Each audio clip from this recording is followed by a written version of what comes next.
Number check பண்ணி வைக்கக்கூடாது.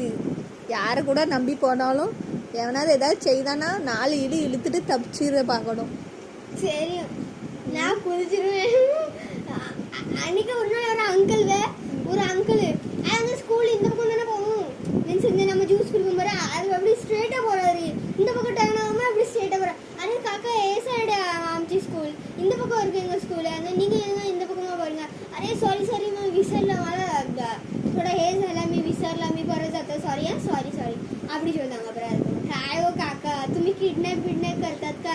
நான் எப்படி ஆடிட்டேன். ஐயா அர்ஷினா போலச்சு, मी नाही अशी करत. எங்க உள்ளவங்க ஸ்டாண்ட்ல உள்ளவனா இல்ல வெளியில நினைக்கிறேன்.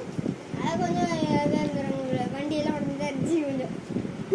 நம்ம ஸ்டாண்ட்ல உள்ளவங்களா வெளியில உள்ளவங்களா அவ்வளவா பார்க்கல, நான் தெரியல. அதுக்கு தான் நான் சொல்றேன், ஸ்டாண்ட்ல உள்ளவங்க கூட யாரு, வெளியில உள்ளவங்க யாரும் புதுசா அவங்க அப்பா ஏத்தினாருன்னா அவரையும் கூட வர சொல்லி இப்போ தனியா போவாத. புதுசா இருக்கவே நம்ப முடியாது. கிட்னாப் பண்ணி எங்கேயும் கொண்டு போயிட்டானா அவ்வளோதான். நானே ஒன்று கண்ணுன்னு வச்சிருக்கேன். கராத்தே தெரியும்ல, எப்படி பர்ஃபெக்டாக அடிக்கணுமோ அந்த இடத்துல அடித்து எஸ்கேப் ஆக பார்த்துரு. இல்லைன்னா அவன் ஃபோனே பிடுங்கி கால் பண்ணிடு எனக்கு.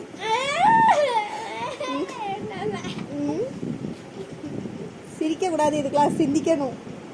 எப்படி தப்பிக்கணும் அந்த நேரம் யோசிக்கணும். மைண்டை பயப்படக்கூடாது. குதிச்சிரும் ஆடுறது அந்த தூரம் பேருங்க. குதிச்சு கீழே விழுந்து ஓடி வந்துரு. ஹைவே இருந்தா பார்க்கணும் கொஞ்சம். குதிச்சாலும் பரவாயில்ல, நீ குதிச்சாலும் வெளியில எல்லாரும் பாத்துருவாங்க. அப்ப ஏதோ கடத்திட்டு, இல்லைன்னா வெளியில கடத்திட்டு போறாங்கன்னு கத்திரு.